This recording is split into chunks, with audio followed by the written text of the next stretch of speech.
Et bonjour, comment allez-vous? Les amis, j'espère que tout va bien pour vous. Je me suis trouvé une passion et il faut que je vous en parle durant cette vidéo. Vous le savez ou peut-être pas, hein, mais j'aime beaucoup croire au karma. Le karma, des fois t'as un karma éclaté, des fois t'as un karma incroyable, béni des dieux, ça n'a aucun sens. Et c'est justement ça qui me fascine en ce moment. Je cherchais une idée de vidéo et complètement par hasard, je suis tombé sur un article d'un gars qui survit à un sort que lui a réservé le destin, mais incroyable. Alors, les probabilités estimées de sortir de ce genre d'expérience sont de 3%, exactement. Et c'est une enquête qui a été menée par des scientifiques hautement chevronnés. Et j'ai utilisé le mot chevronné, oui, se dire. Pas du tout, c'est moi qui l'ai inventé. Bref, tout ça pour dire que je suis tombé sur cet article-là et je n'ai pas pu m'arrêter. J'en ai trouvé un deuxième, puis j'en ai cherché un autre, puis un autre, puis un autre, puis un autre. Et je ne m'arrête plus de voir à quel point des gens ont un immense malheur, mais dans leur malheur, ont une chance extraordinaire. Et vraiment, il fallait que je vous raconte les histoires de ces gens-là. Au moins quelques-unes. Parce que vous allez voir que vous allez vous prendre au jeu et c'est incroyable. C'est fascinant. On va commencer avec une histoire assez populaire que certains d'entre vous connaissent sûrement. Ça s'est passé en 2003 et c'est l'histoire de Aaron Ralston. Aaron, il est né en 1975 aux États-Unis et Aaron, il a fait de brillantes études. Le mec, c'est une tête. C'est une tête, il décroche un diplôme d'ingénieur et il est recruté par Intel. Il est promis à une très belle carrière, mais pas du tout, ça ne l'intéresse pas. Après quelques années, il lâche l'affaire et en 2002, les bureaux, ça l'intéressait pas. Lui, ce qu'il voulait, c'était la nature et plus particulièrement les montagnes, les canyons. Lui, c'est son truc, c'est sa passion. Toi, t'aimes les chiens et les chats. Lui, il aime les montagnes. Voilà, c'est son truc. Il a un objectif en tête qui est très simple. Il veut grimper les plus grands sommets du Colorado. Écoutez, le gars était un jour dans son bureau. Aaron, vous me sortirez votre rapport le plus vite possible, hein? Très bien, monsieur. Très bien. Moi, je suis pas fait pour ça. Moi, ce que j'aime, c'est les montagnes. Mais attendez, il veut monter les plus grands sommets. Très bien. Lui, il lui faut quelque chose pour satisfaire ses énormes balls en acier trempé. Il va faire ça en solitaire et en hiver. Voilà, très bien. Et évidemment, en 2003, personne n'a jamais fait ça. C'est le premier. En même temps, pas tout le monde se réveille avec des idées comme ça tous les matins. Nous sommes maintenant en avril 2003. Il a préparé son petit voyage. Et Aaron part à la conquête des canyons de l'Utah. Il se lance donc à l'aventure du Blue John Canyon. C'est des canyons composés de passages assez étroits, mais ça n'arrête pas Aaron, qui continue sa route. Il veut aller plus loin, il veut aller au bout de son objectif, sauf que c'est là que le problème se pose. Aaron chute dans une des failles du canyon et entraîne avec lui un énorme bloc de roche. Bloc qui aurait totalement pu l'écraser et mettre fin à ses jours de manière immédiate. Mais Aaron a eu de la chance, à moitié, parce que le bloc va écraser quelque chose, c'est sa main. Sa main est bloquée par le rocher, la douleur est de plus en plus vive, de plus en plus insupportable. Il est seul, coincé, au beau milieu d'une faille d'un canyon que personne ne visite jamais. Est-ce que vous voyez un petit peu à quel point Aaron il est pas dans ses meilleurs jours? Tout ce qu'il a pour l'aider, c'est une gourde d'eau et des petites barres de céréales, ce qui va pas le faire tenir très longtemps, on en convient. Il va essayer de survivre comme il peut, évidemment il aura très peu à manger. Ça va, le corps peut rester très longtemps sans manger, par contre sans boire c'est un immense problème. Bref, il va pas rester comme ça très longtemps. Il faut trouver une solution. Sur lui il a un couteau et son objectif ça va être de se couper le bras. Manque de chance, le couteau n'est pas assez aiguisé pour couper un os. Et là il y a deux possibilités. Soit Aaron se laisse mourir, il n'y a plus aucune chance pour lui. Soit Aaron utilise ses énormes balls en acier trempé qu'il avait déjà posé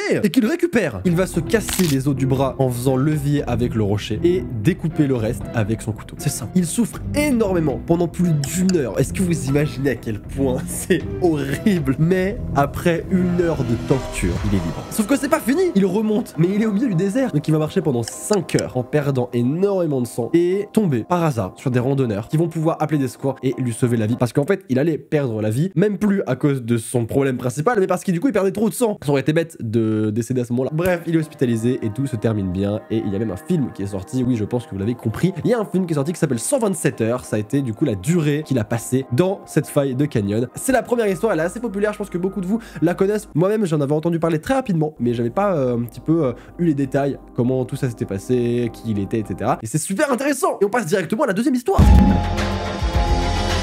Cette histoire, c'est ma préférée.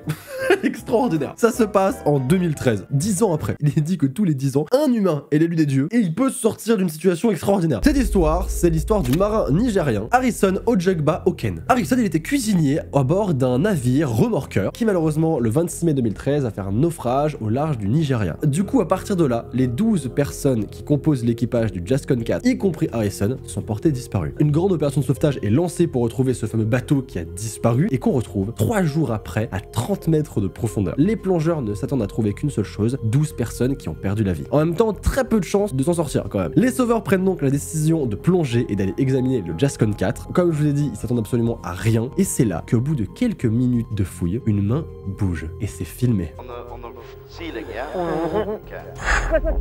What's that? Gros moment de panique pour les plongeurs. Et ça, ils comprennent pas. Ils ne comprennent pas pourquoi est-ce qu'une main bouge à ce moment-là. On a 30 mètres de profondeur. C'est impossible. Il y a personne qui a pu survivre ici. Personne. Après avoir un peu paniqué, hein, on se serait tous chiés dessus. Hein. Tu sais, t'es en train de fouiller un bateau, tu te dis, ok, déjà, l'ambiance c'est pas dingue. Et là, t'as une main qui bouge. T'as un gars qui commence à se secouer. Moi, personnellement, arrêt cardiaque immédiat. Les plongeurs se remettent de leur émotion, se relèvent et ils découvrent un homme seul, dans une poche d'air qui s'est formée à l'intérieur du navire. C'est bien lui, c'est le cuisinier Harrison qui se trouve devant eux. Et la première mission, évidemment, c'est absolument de le sortir de là. Ils lui fournissent un masque de plongée, ils lui accrochent un harnais afin évidemment de pouvoir l'extirper de cet endroit-là et enfin qu'il puisse revoir la lumière du jour. Mais alors qu'est-ce qui s'est passé? Comment est-ce que le mec a survécu? Comment est-ce que le mec est ici? Eh bien en fait, Harrison était aux toilettes au moment du naufrage. Et en fait, quand le bateau s'est retourné, il a réussi à s'extirper de cet endroit-là et dans la cuisine, par pure chance, une bulle d'air s'est formée et il est resté là pendant 3 jours. Sauf que à un moment, l'oxygène commence à diminuer et s'il ne l'avait pas trouvé au bout de ce 3e jour, il n'aurait pas survécu un jour de plus. C'est juste dingue. Et en fait, je trouve ça incroyable parce que ça a été filmé. On voit vraiment le moment où les plongeurs découvrent le gars et le gars se dit, ok, j'ai une chance de vivre en fait, c'est bon, on peut me sauver. Je trouve ça fou. Bref, on passe à l'histoire suivante.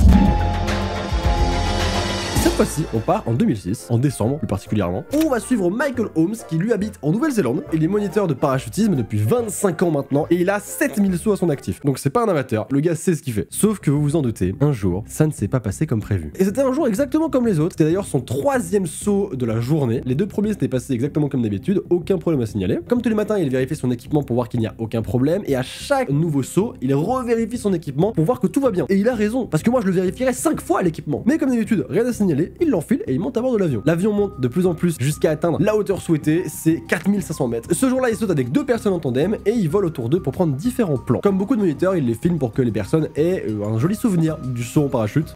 Oh, je suis désolé, ça me fait rire parce que j'arrive pas à de jolis souvenirs, ça ne colle pas avec son parachute pour moi, c'est plus terreur qui colle. La chute se passe comme d'habitude très bien jusqu'à arriver à 600 mètres où il décide de déployer son parachute. Sauf que le parachute ne répond pas. Là évidemment comme toute personne normale, moi j'aurais paniqué, putain j'aurais hurlé, moi je me serais vu mort, je me serais évanoui je pense hein. Mais lui non, lui il garde la tête froide. Le parachute était accroché à quelque chose et il a su qu'il pourrait rien faire vu la vitesse à laquelle il tombait. Évidemment ça fait 4000 mètres que tu tombes, vous vous doutez bien que tu peux même pas lever ton bras à ce moment-là. La force qu'exerce l'air sur toi est beaucoup trop forte, tu peux rien faire. Mais évidemment il va tenter quelque chose, c'est un moniteur, il a quand même les stratégies de base pour pouvoir survivre dans ce genre de situation et il tente de déconnecter son parachute. En déconnectant le parachute défectueux, ça lui donne accès au parachute de secours qui lui devrait pouvoir s'ouvrir et lui sauver la vie. C'est comme ça que c'est conçu à la base. Sauf que le parachute de base ne se déconnecte pas, il reste, il vit sa meilleure vie. Et Michael continue donc de tourner et c'est une situation qu'il n'avait jamais vécue avant. Et heureusement, enfin je veux dire, ça t'arrive une fois, oh, c'est un problème quoi, c'est pas si je ressaute après. Et à partir de ce moment-là, il savait qu'il avait de grandes chances de perdre la vie. Car ce genre de choses, bah c'est pas censé se produire, ça n'arrive pas. Normalement c'est parachute de secours, le parachute marche pas, hop tu le déconnectes, il s'en va, parachute de secours, bam c'est fini, terminé, on n'en parle plus. Là, c'est pas censé arriver. Et dernière solution qu'il a, c'est de quand même ouvrir le parachute de secours, avec évidemment la grande chance que le parachute de secours, bah en fait s'en mêle avec le parachute principal, mais à son niveau, il y a que ça qu'il peut tenter. Il peut pas tenter autre chose. Donc il tente, il ouvre le parachute de secours. Il faut savoir qu'à ce moment-là, il était à 200 mètres du sol, ça se rapproche très vite. La chute est imminente et le parachute de secours ne s'ouvre pas. À ce moment-là, il a tout essayé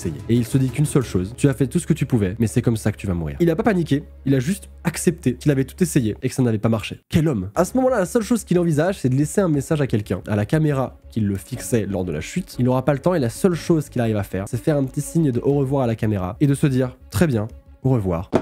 Et il touche le sol. Évidemment, à ce moment-là, pour lui, il est décédé. C'est terminé. Mais, lorsque son ami arrive, il reprend connaissance et il s'aperçoit qu'il est bien vivant. Il a survécu à une chute de 4500 mètres sans parachute, sans rien. La seule chose qui l'a aidé à survivre, c'est un mûrier de moins d'1 mètre qui a un petit peu amorti la chute. C'est n'importe quoi. Au final, les seules choses qu'il a eu, c'est une commotion cérébrale. Bon, c'est pas ouf, on est d'accord, mais je rappelle qu'il a chuté de 4500 mètres. Hein, et quelques os brisés. C'est tout. En fait, il est tombé dans une certaine position qui fait que le poids de la chute et la violence de la chute s'est réparti sur tout son corps au lieu de se mettre sur un seul point. Ce qui fait que, bah, ça a pas été létal. Lui, il a vraiment eu ce déclic de se dire, ok, qu'est-ce que je peux faire? Ça, ok, ça marche pas. Ça, ok, ça marche pas. Ça, ok, ça marche pas. Bon, j'ai tout essayé. Ça sert à rien, j'accepte. Mais cet état d'esprit digne d'un héros, c'est fou quand même. Après, évidemment, le fait qu'il ait eu ces 7000 sauts à son actif a aidé à, du coup, pouvoir un petit peu plus prendre du recul sur la situation. Allez, on passe à la dernière histoire qui est très différente au niveau de la mécanique, mais que j'ai trouvé beaucoup trop émouvante.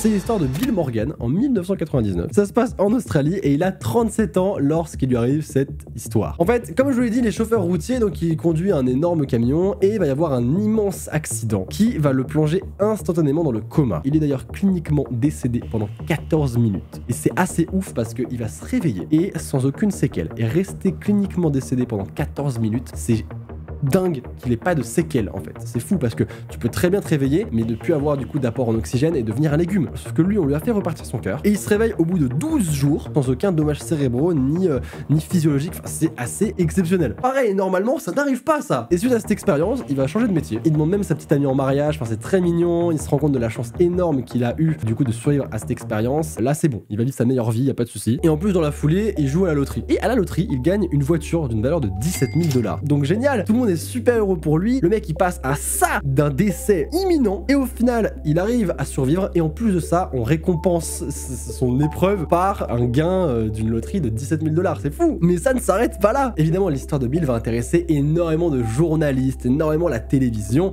locale et donc une équipe de journalistes de Melbourne vont consacrer un sujet à Bill et uniquement à Bill. Pour le reportage ils vont vouloir illustrer le gain de la loterie et donc ils vont l'emmener tout simplement à un tabac ou un truc comme ça, un truc similaire. Ils vont lui faire acheter un ticket de loterie, il va gratter et là du coup il doit rejouer la scène où il gagne la fameuse voiture de 17 000 $ et donc reconstituer ce moment de bonheur et cette chance absolument hors du commun. Bill s'exécute, il gratte le ticket de loterie qu'il vient d'acheter et là il se retourne vers les journalistes et joue cette fameuse scène. I just won 250,000. I'm not joking. Les journalistes trouvent ça incroyable, ils trouvent ça d'un naturel et d'une authenticité folle, mais c'est parce qu'en fait, Bill ne joue pas la comédie. Bill vient à nouveau de gagner un billet de loterie, et cette fois-ci, c'est un gain de 250 000 $. Est-ce que c'est pas, mais complètement, mais dingue quoi, ça me rend fou. Parce qu'il est dingue, c'est pas qu'il regagne à la loterie, c'est possible, il y a déjà eu je crois que c'est des Anglais qui ont gagné 2 fois 1 million, genre coup sur coup, mais ça peut, tu vois, tu peux avoir un énorme coup de chance une deuxième fois et regagner à la loterie. Mais c'est pas ça que je trouve exceptionnel, c'est qu'en fait, le mec a pas gagné 1 an après, 6 mois après, le mec a regagné un ticket de loterie ce jour-là, devant ses journalistes, pendant son reportage, pendant qu'il rejouait cette scène qu'il a déjà vécu un jour. Et c'est à ce moment-là que la chance a décidé de lui donner 250 000 $ et donc un nouveau gain de loterie. C'est pas fou. Ça aurait pu arriver à n'importe quel moment, ça me rend dingue. Et ça a été filmé et c'est fabuleux, tu vois à quel point il est heureux et j'ai été tellement ému, je trouve ça trop mignon. Le mec en peut plus, il se dit mais qu'est-ce qu'il va s'évanouir, on dirait qu'il va s'évanouir. Bref, avant de s'arrêter là pour cette vidéo, n'hésitez pas le petit pouce bleu et abonnez-vous à la chaîne, c'est super important. Le petit pouce bleu c'est genre 2 petites secondes, ça aide beaucoup la vidéo, vous le savez très très bien. Et l'abonnement à la chaîne pour ne rien manquer des prochaines vidéos. J'ai vu qu'en plus vous étiez beaucoup à regarder les vidéos sans forcément vous abonner, il faut s'abonner. C'est totalement gratuit et ça fait super plaisir. On avance tout doucement vers les 2 millions d'abonnés. Rejoignez la famille. Allez, je vous laisse, passez une excellente journée. Je vous souhaite autant de chance que toutes ces personnes. Je vous souhaite de gagner à la loterie 2 fois même.